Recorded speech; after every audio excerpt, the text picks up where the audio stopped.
Bilang lawyer, huwag ka magpakita ng emosyon. Tama ka, boss.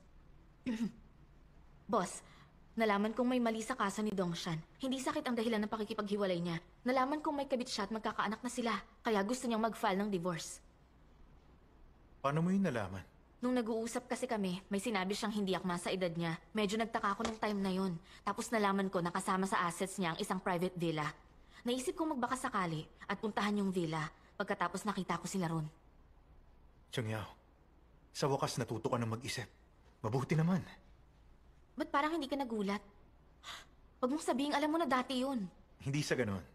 Nagkataon lang nakilala ko si Dongshan. Nang tiningnan ko yung kasong yun, may mga pagdududa na ako. Binigyan lang kita ng chance na tuklasin ang katotohanan. Congrats, nakapasa ka sa test. Boss, first time na pinuri mo ako Kung di mo natuklasan yun, hindi ka deserving magtrabaho rito. Alam ko, dahil kung ikaw yun, mahahalata mo yun agad. Pero paano naman ako kumpara sa'yo? Ang isang baguhang abogado, unti-unting natututo sa bawat kasong hinahawakan niya.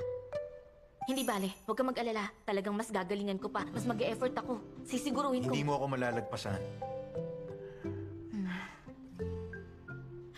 Alam ko na. Dahil first time to na pinuri mo ko, anong dinner natin? Steak?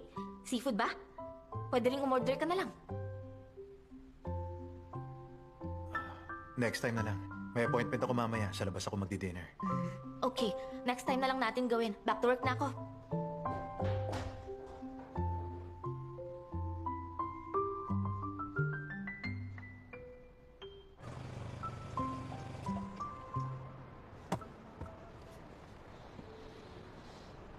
Sir, ako yung building admin. May sexual harassment cases kasi rito kamakailan.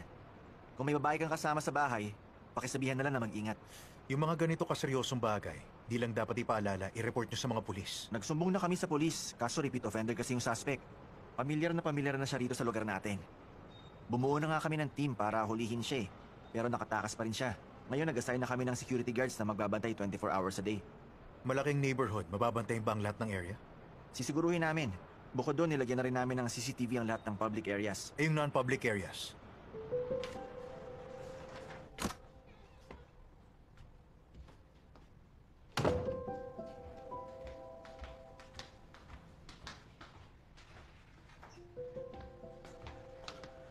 Chongyao.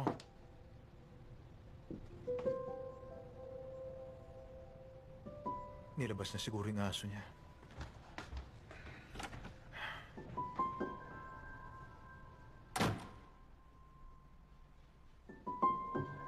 May sexual harassment cases kasi rito kamakailan. Kung may babae kang kasama sa bahay, pakisabihan na lang na mag-ingat.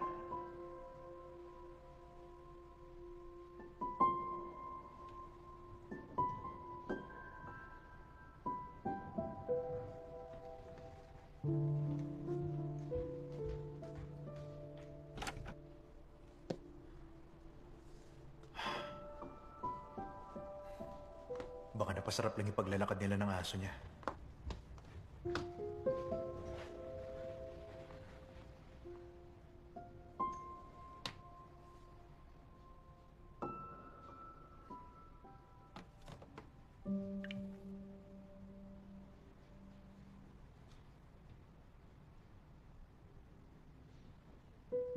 Sorry, the number you dialed is currently unavailable. Habang sabay na nangungupahan ng tauhan at boss, hindi maiiwasan ng boss ang responsibilidad kung may mangyari sa tauhan. Bilang abogado, kailangan kong alamin kung may panganib. Sa tingin ko mga 5'4" ang height niya at baka mga 80 pounds ang bigat. Mahaba ang buhok niya at maganda siya, lalo na yung mata niya. Di naman siya sobrang ganda, pero maganda. Tandaan niyo yun, ha? Ang unang makakita sa kanya, may malaking bonus. Alam mo, sir, baka sobrang lang ang pag-aalala mo sa girlfriend mo. Di ba nilabas niya lang ang aso niya? 2 hours pa lang naman eh. Baka mamaya naisip lang ng girlfriend mo magmerienda. Tama ng daldal, hanapin niyo na siya. Chongyao! Excited na excited ka. Siguro, inip na inip ka sa loob ng bahay. Excuse me, alam mo ba kung paano pumunta sa Building 5? Dumiretso ka doon tapos sa unang intersection, kumanan ka, makikita mo na yon. Sige, salamat. Walang anuman. Hoy, Jensen! Ba't ka kumakain ng basura? Hoy, Jensen! Oras na may mangyari sa kanya, idedemanda ko management company niyo. Boss, kunin niyo siya!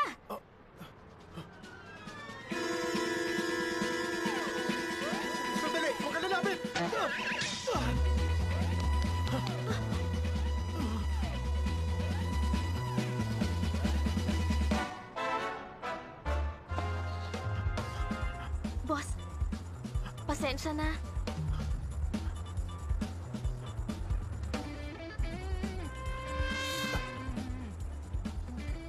Anong kinain niya? Mas mabuting wag niyo nang alamin.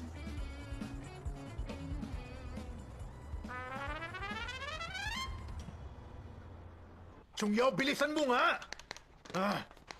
Malapit na to.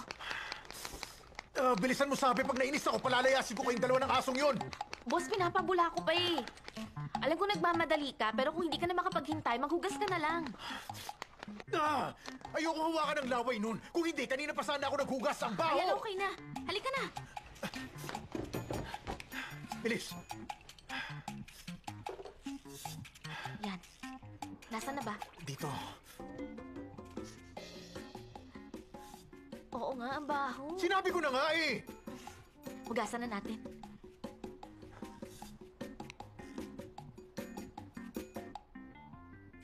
Boss. Malang pinangbili ko sa facial cleanser na to. Bira ko ang gamitin to eh. Pero pinagamit ko to sa'yo ngayon dahil ginagalang kita.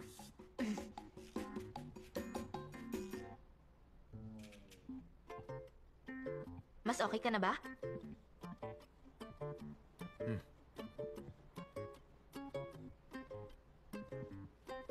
Boss, alam kong may kasalanan sa'yo si Wei Jiantian at posibleng maparusahan ako dahil dun. At may posibilidad din bukas na matanggal na lang ako sa kumpanya dahil sa kung ano. Pero boss, inaayos ko na naman eh. Hindi ko hahayaang may mangyari sa gwapo mong mukha.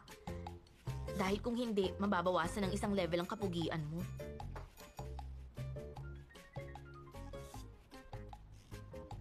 Okay na? Pati yung kabila. Wag na. Hindi na kailangan.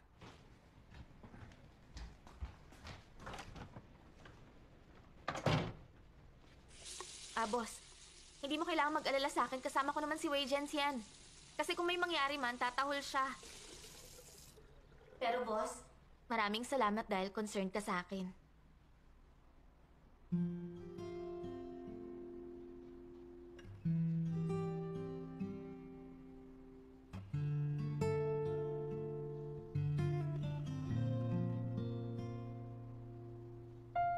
Hoy, Wei Jiantian. Bad dog. Huwag mo nang uulitin yun, ha? Munti ka nang mapalayas, alam mo ba yun?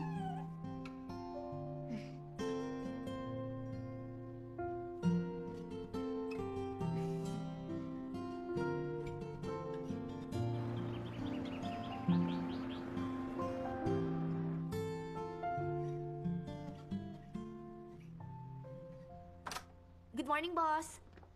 Para kumalma ka, ang breakfast natin, may Chinese at Western options. Alin ba dyan ang mas gusto mo?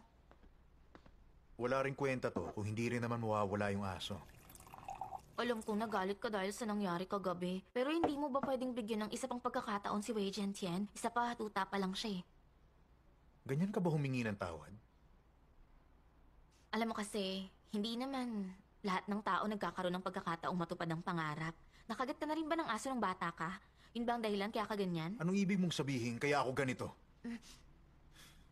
Boss, aalagaan ko talaga si Wei Jiantian. Sa susunod na maulit to, tatanggapin ko na talaga ang parusa. Magluto ka ng dinner, ha? Oo naman. Mahalaga sa akin na makatulog ka ng mabuti. Kaya sisiguraduhin kong ihahanda ko ang hapunan mo. Boss, sa sweldo na pala ako mamaya. Bilang peace offering, pwede ba kitang ilibre? Kakasya ba yun sa sahod mo? Ang totoo, medyo kakapusin na ako pag nanlibre pa ako. Gusto mo bang bigyan kita ng bonus? Totoo ba? Wow, nakaka-touch naman ang kabaitan mo, boss. Tumingin ka na lang sa bank account mo nang matauhan ka. Napaka-harsh niya talaga sa akin.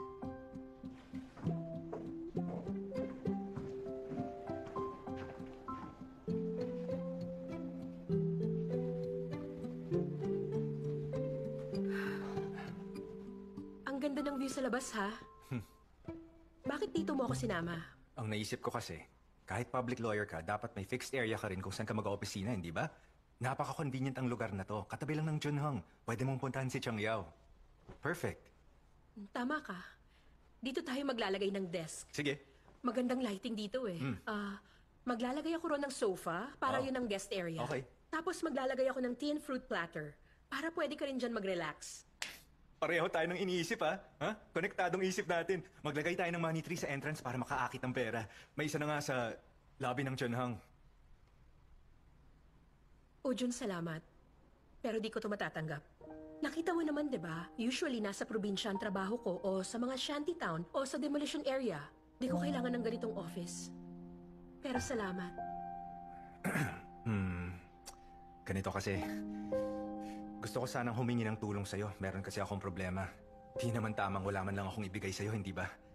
Alam mo kasi nakatanggap yung law firm namin ng mga kaso na inassign ng Legal Aid Center. Alam mo naman may kasungitan yung mga tao sa opisina, hindi ba? Kung kaya nilang haharap sa mga client, baka matakot lang ang mga tao. Wala na akong ibang choice eh. Kaya naman lumapit na ako sa'yo.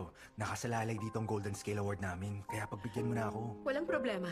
Pwede mo akong puntahan anytime. Ang kaso, hindi ko talaga to matatanggap. Di ko to kailangan. Sige ba? Kung ayaw mo sa office, ako na lang ang tanggapin mo. Ha? Oo, ako. Pwede mo akong gawing assistant. Sa akin talaga tong trabahong to eh. Sa akin to inassign, kaya syempre, kailangan kong galingan. Pero iba kasi ang pagiging public interest lawyer sa nakasanayan mong mga kaso. Okay lang. Di ako takot mahirapan o mapagod. Kaya kong tiisin ang lahat alang-alang sa Golden Scale Award. Pwede bang simula ngayon, gawin mo na akong assistant?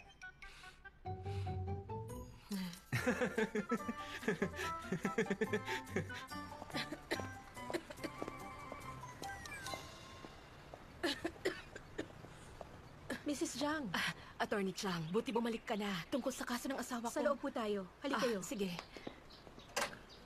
Sige, tuloy po kayo.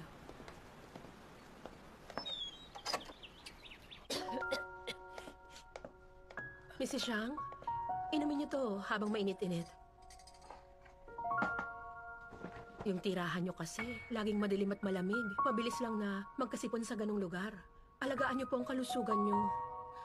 Naipasa ko na sa korte yung mga dokumentong may kinalaman sa work injury ng asawa niyo. Sa susunod na buwan na raw ang hearing nun. Maayos ng lahat. Huwag kayong mag-alala. Ang pinakamahalaga ngayon, alagaan yung kalusugan niyo. Sa inyo lang umaasa ang asawa niyo. Sige.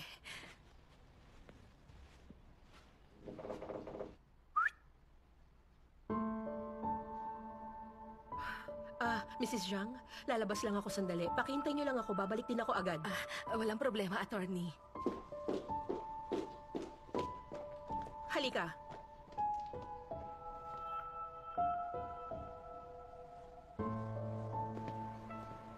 Jiangxi, maganda tong lugar mo ah. May mga halaman, mga puno, mga ibon. Ba't alam mong nandito ako? Minamanmanan mo ko? Grabe ka naman magsalita. Concern lang ako sa iyo eh. Naghihintay na sa loob yung kliyente ko. Kung may sasabihin ka, sabihin mo na. Tungkol sa password ng safety box ko, bigla ko yung nakalimutan eh. Kaya naisip kong tanungin ka na lang. Pero habang papunta ako rito, na-realize ko malungkot pa rin ako. Pakiramdam ko, hindi na ako kumpleto nung nawala ka.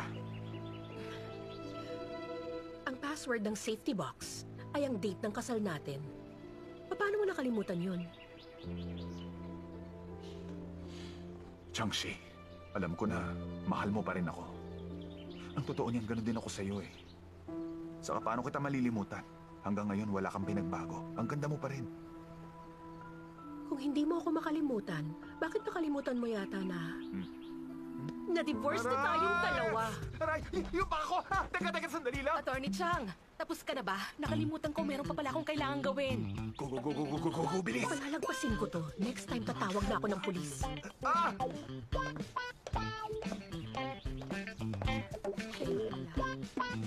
Ko! Pa ako! Sama niya talaga.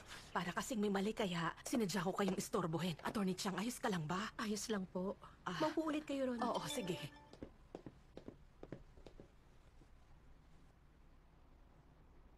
May authentic Brazilian resto malapit sa bahay. Gusto mong i-try natin?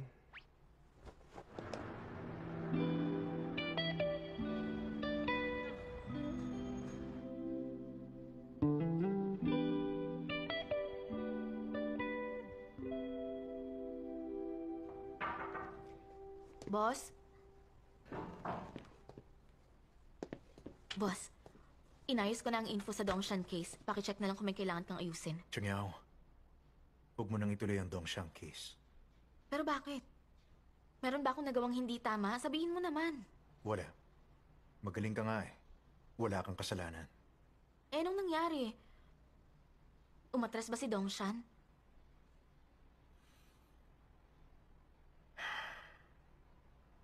Patay na siya. Paano nangyari yun? Aksidente yung pagkamatay niya. Nagmamadali siya papuntang airport kanina.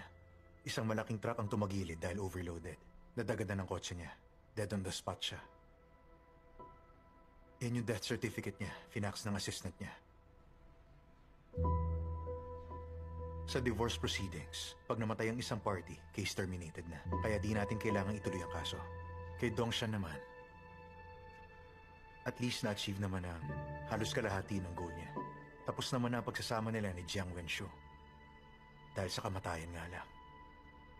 Siguradong hindi niya ine-expect na ganito ang kahihinat na ng lahat. Ah nga pala, gagawin na mamaya yung memorial service. Sinabi na sa akin ang location at oras. Bilang lawyer niya, kailangan kong pumunta. Di ba ayon sa tradisyon, mga 3 days after pagagawin yung memorial service? Ba't parang minadali yata? Pero boss, meron kang meeting kasama ang isang potential client ngayong umaga. Isa yung inheritance dispute case na may value na 1 billion. Chongyao, sabihin mo sa client, mag-reschedule na lang. Pag di pumayag, mag-sorry ka.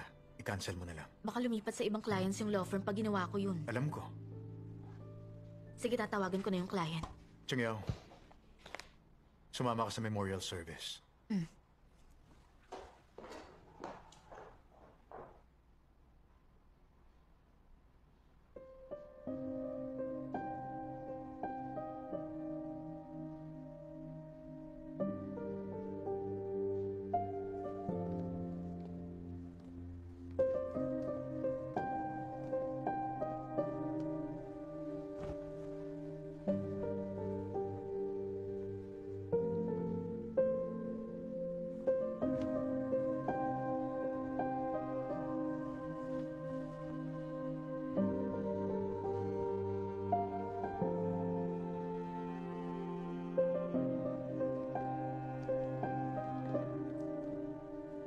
Salamat.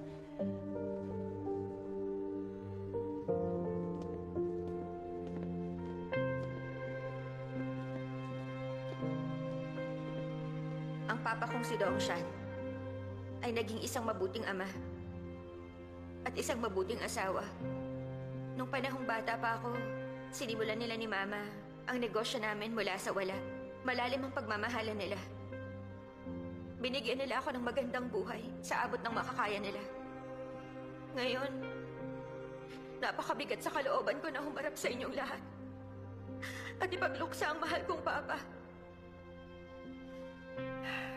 Siya ang pinakaunang client ko. Noong panahon na yun, isa pa lang akong bata at baguhang abogado. Walang karanasan o pangalan. Pero si Dongshan, nagtiwala siya sa akin.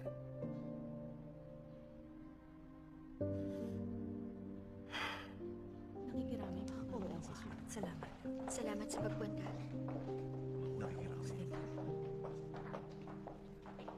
Attorney Chen, salamat na nakarating ka sa memorial service ni Papa.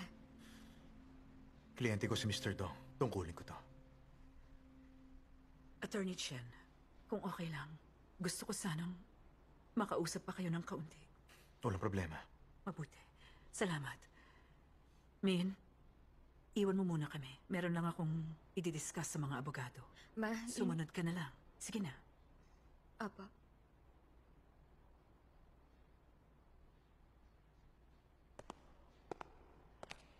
Maupo kayo.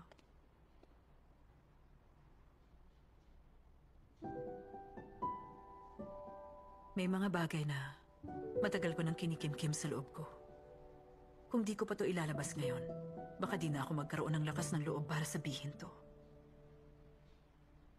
Mula nung panahong nakilala ko si Dong, hanggang sa ikasal kami at ipinanganak ko na si Min, puno ng problema ang pagsasama namin. Dati, magandang buhay pinansyal ng pamilya ko. Pero si Dong talagang walang-wala siya. Wala kaming basbas ng mga magulang namin. At nagpakasal kami na may matinding pressure. Ikinasal kami na walang anumang basbas ng mga nakatatanda. Palihim akong lumayas sa amin para lang magpakasal sa kanya. Wala akong dilalang pera o kahit na ano. Kaya talagang nagsimula kami sa wala. Talagang nagsikap kami hanggang sa panahong to. Alam kong gusto ni Dong na makipag-divorce sa akin. Para akong binagsakan ng langit. Ganun pa man, malinaw sa puso ko na ang relasyon namin ni Dong na tumagal ng ilang dekada ay nagtagumpay din hanggang sa huli. Lahat ng problema ay nalagpasan naming dalawa. Kaya ang relasyong to ay di magwawakas.